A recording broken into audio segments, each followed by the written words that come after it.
everybody, and welcome back to my channel. So today's video is going to be a review and swatches of the Wet n Wild One Step Gel Wonder polishes. I picked these up a while ago. When I initially saw these polishes, I thought, oh, these aren't going to be all that great.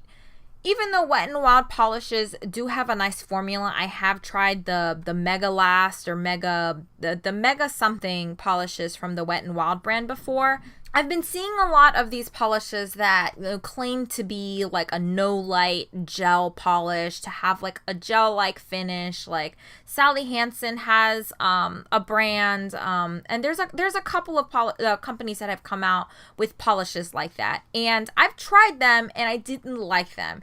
Either I didn't like the formulation of the polish, or I didn't like the formulation of the top coat. Like the Sally Hansen one, the gel wonder or whatever it's called from Sally Hansen, I don't like the top coat. The top coat is kind of thickish, a little bit weird. I just don't like it. But this polish got me a little bit curious because this says that you do not need a top coat and that you do not need a base coat. And it also claims to be extremely shiny and have the longevity, the wear time of a gel polish. So I picked up two colors initially to see, what this polish was about, or what these polishes were about. And I love them. These are all fully opaque in two coats, and they dry down extremely shiny. They're not too thin or too thick of a formula. They're not too runny of a formula. I really do like the applicator of these polishes.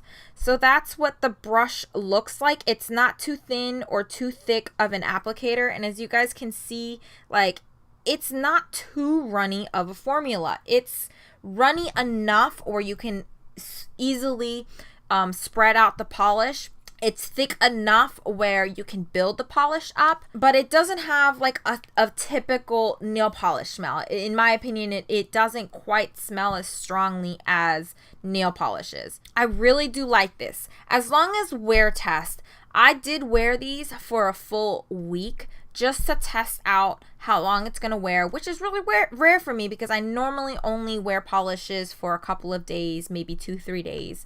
But I wore these for, I want to say it was a little bit over a week, and it did take a full week for me to start seeing chipping. And the only reason it started to chip was because I was doing a lab and I had to wear gloves for about 4 hours. And when you wear gloves, your hands are going to sweat. And when your hands sweat, normally any polish that I'm wearing, even gel polish, will start to kind of lift off of my nails, lift off the edges. So that's what happens. That's the reason why this polish, started chipping, was because I ended up using gloves for 4 hours. But I'm pretty sure it may have lasted a little bit longer than a week. Of course, I had like the very natural tip wear that you have, but I didn't see any like major chipping or major cracks or major lifting up until that point. So for wear time, I can say, and I have worn two different colors for about a week long. I wore this green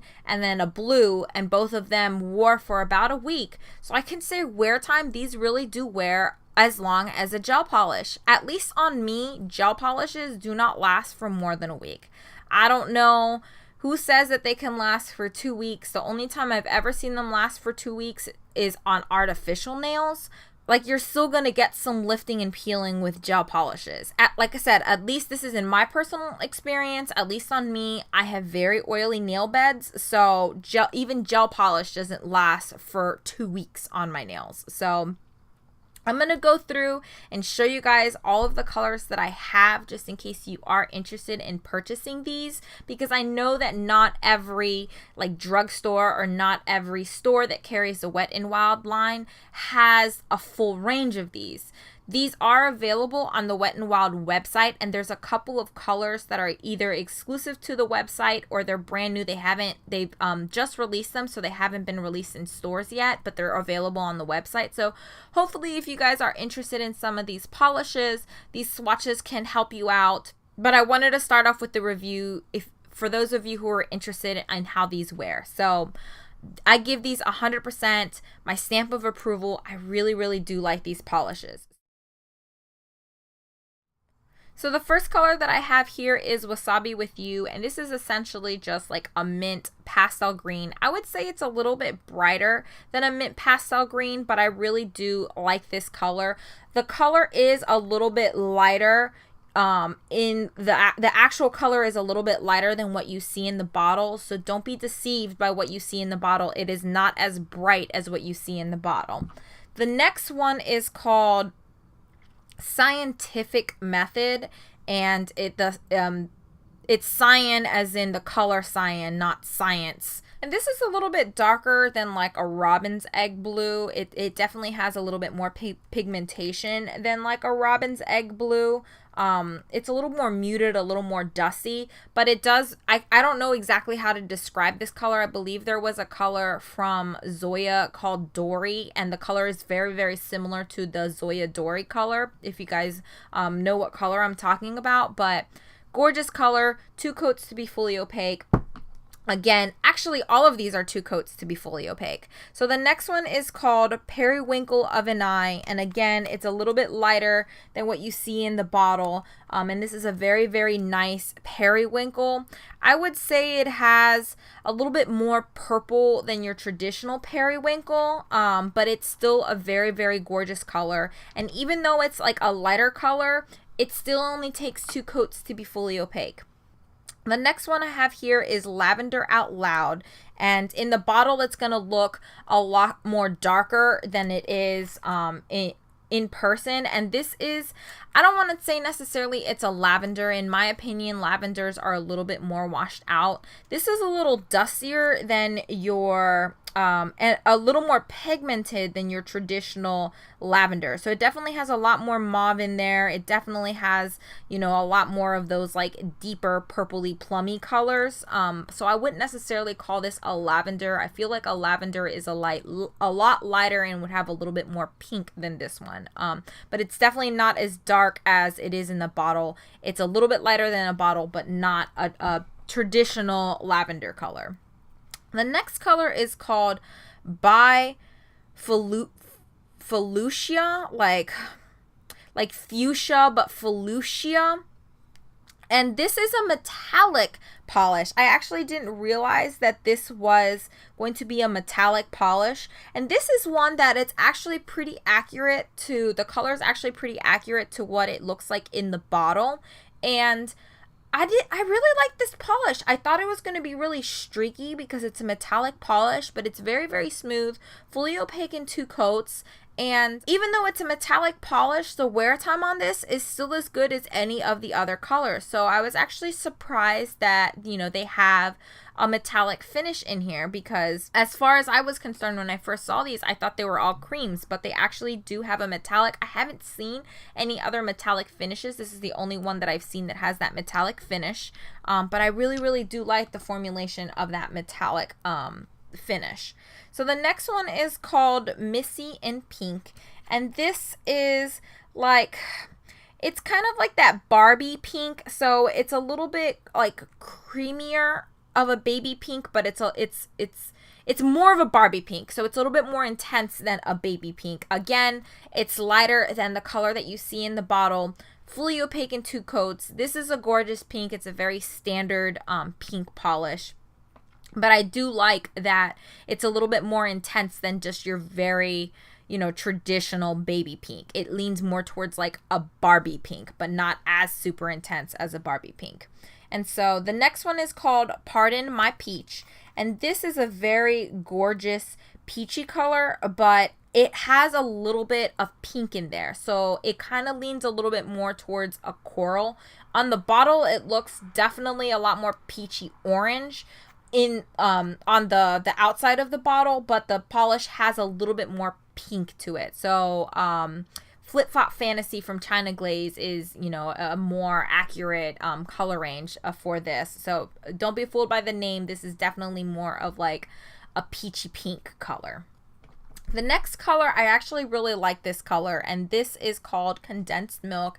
And this is a very, very light nude. It looks a lot more brown on the outside of the bottle, but once you get it on your nails, it's definitely a more muted nude. So this is like a color that you would wear when you're doing like a French manicure, for instance, and you know, you want to lay down like a nude color first and then do your white tip.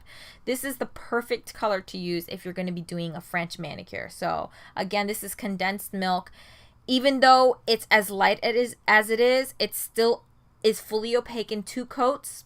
If you do very, very thin coats, I would do 3 coats. But another thing I forgot to mention is all of these polishes dry very quickly. So they dry super shiny and they dry very, very quickly, which is odd because normally matte polishes are the ones that dry really quickly. But no, these polishes, in my personal opinion, each coat that I've done dries very, very quickly. The next 2 polishes that I have are just your standard gold and your standard silver.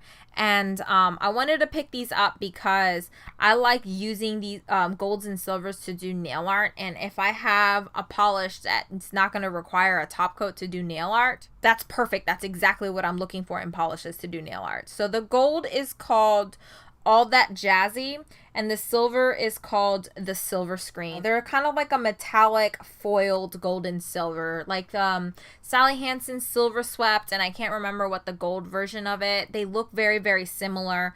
These are not streaky. If you're very, very picky and you don't like the streakiness, not even streakiness, but the little lines for the metallic polishes, you can still see them a little bit. So I would suggest applying a top coat again, and that's only if you're extremely picky. I'm picky and I really don't even mind the little bit of lines that you can still see with these polishes.